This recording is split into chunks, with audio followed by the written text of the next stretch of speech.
Na unajua tofauti ya Yesu Kristo na dini zingine ni kwamba Yesu Kristo anakutetea.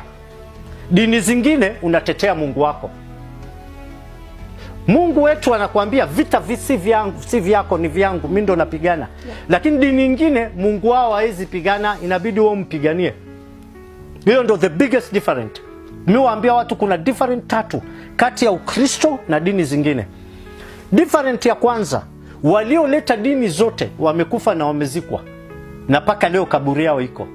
Yesu Kristo alifufuka.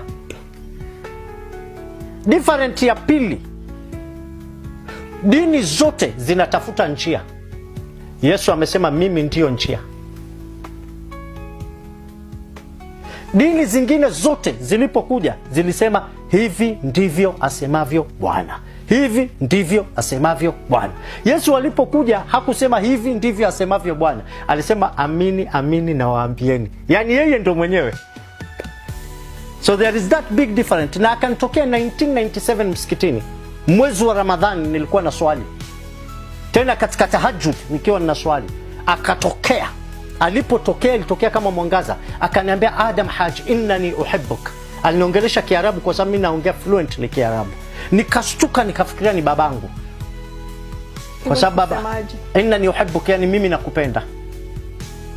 Nikashtuka sana. Nikashangaa ni nini tena, nikafikiria ni baba.